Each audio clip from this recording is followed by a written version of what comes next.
So section 2 dealt with linear equations, but pretty much based on plotting the x and y intercepts and then drawing a line between them, and then also starting at a point and then using the slope to plot the points. We also talked about a way of calculating the slope using the slope formula. So section 8.3 talks more about, there's two main types of forms of linear equations besides the standard form, which is not very useful, and that is the point slope form and the slope intercept form. So that's what we're going to talk about. So we're either going to be given a point and a slope, use the point slope form of the linear equation, or we're going to maybe we might be given 2 points, and then we're going to calculate the slope, and then use the point slope form of the linear equation to solve it, put it in the y-intercept, slope intercept form, because that's the most useful when you're solving for y. Okay, so here we go. So we're going to start with 17. So 17 says it goes a point. This line goes through the point -2, 4, and it has a slope equal to -3/4.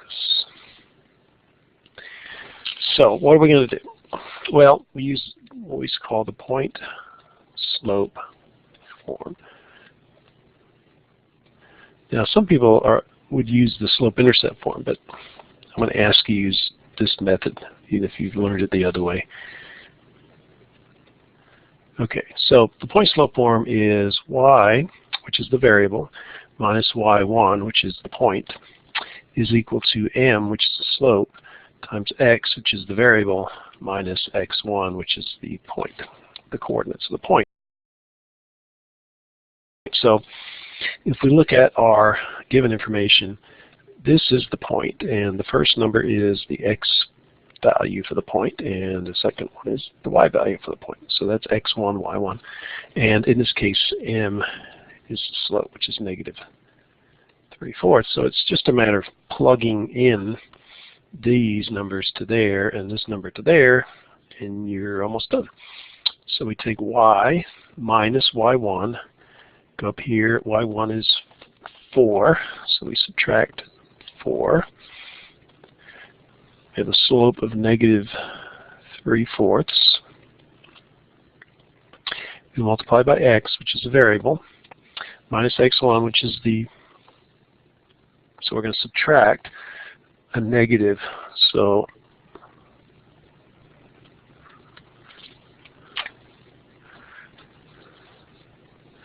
stop here for a second.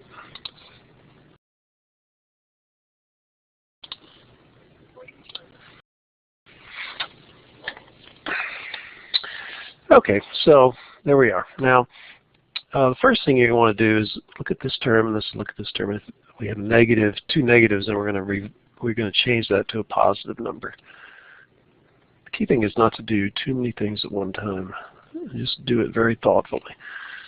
Okay, so we've got a negative of a negative. So this is taking the additive inverse of -2, which is +2. So we're going to put +2 right there. Okay, so that's the first thing we do.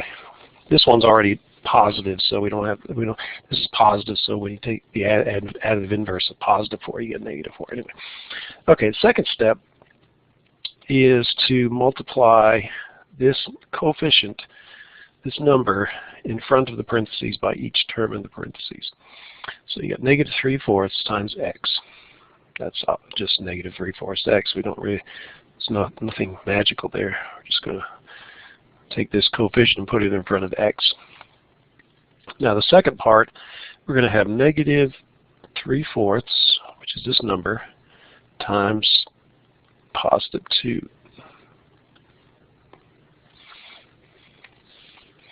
So let's go ahead and finish multiplying this second part out before we move on.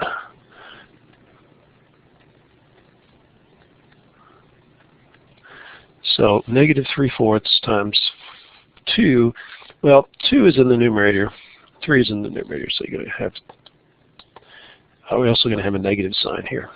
So this is going to be, did I mess something up here? No, that's okay. I've done it correctly. It's both positive, so when you multiply by negative. So you get a negative 3/4 times 2. 3 times 2 is 6, so I get 6/4. Negative 6/4. Before I go any further, you want to simplify fractions. And because both of these are divisible by 2, I'm going to go ahead and do that. So 6/4 becomes 2/3. And now all we're really doing is we're going to solve for y. So to solve for y, we want to get everything else on the other side. So on this side we have y and negative 4. So the way to solve for y is by adding 4 to both sides, like this. I'm doing the same thing to both sides of the equation, so it stays balanced. Negative 4 plus 4 is 0, so I get y plus 0, which is just y. This comes down because there's nothing happening with the x term. And then I have negative 3/2 plus 4. So we have to combine these two terms. They're like terms. And so how do we do that? Well, what you want to do is you want to find a common denominator between those two terms. Well, the only denominator involved here is 2, so I need to write this as a fraction involving 2 as a denominator. So to do that, I'm going to multiply both the numerator and the denominator by 2, which is essentially multiplying by 1. So what that does is it gives me a fraction with 2 as a denominator, so I can combine these two. You can't combine fractions unless they have the same denominator. So the numerator is 4 times 2, which is 8.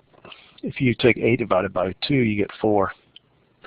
So I've had to unsimplify it so that I can combine these two together.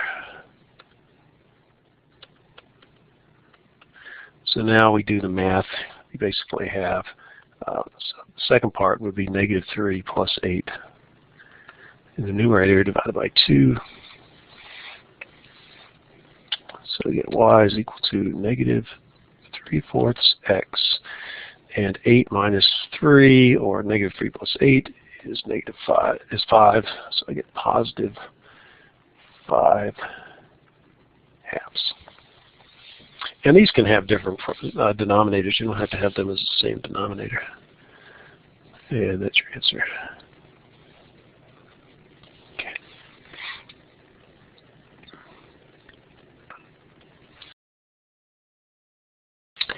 Okay, next problem is number 20. So we're going through point 12, 10.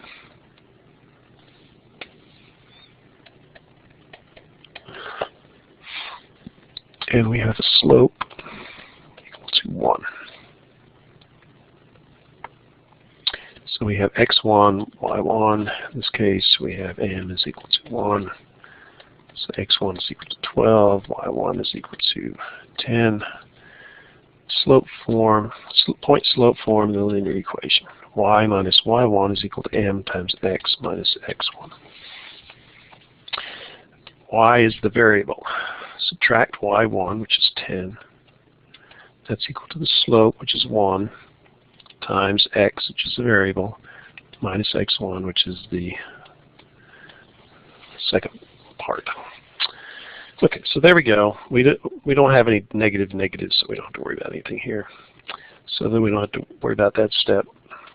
We're going to multiply 1 times each one of those. 1 times x is 1x, which is x. 1 times negative 12 is negative 12. Then we add 10 to both sides to solve for y. And because these are not fractions, it's going to be easier. I don't need to do anything special. So y, here you get minus 10 plus 10 is, so you get 0, y plus 0. Bring the x down. Negative 12 plus 10 is negative 2. And there's your answer. That was a lot easier, wasn't it?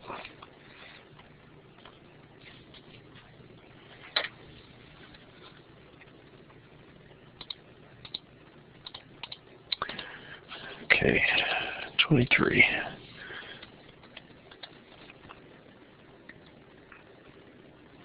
think that's what I got next. 23. Okay. In this case, they actually said the x-intercept, but it doesn't really matter. It's still just a point. So we don't really treat it any differently. Slope is equal to -5, so m is equal to -5. x1 equals -2, y1 equals 0. It does make the actual use of this point slope form of the linear equation easier because we're going to have one thing go to 0. So now we just plug in y is the variable, y1 is 0, slope is -5, x is the variable, subtract x1, which is, so we're going to subtract x1, which is -2. So here we have one of those double negative things. I can go ahead and drop the 0, get -5 times x plus 2, negative additive inverse of -2 is +2. And then we just multiply this out, so you get -5 times x, which is -5x, -5 times 2, which is -10. There you go. There's your answer.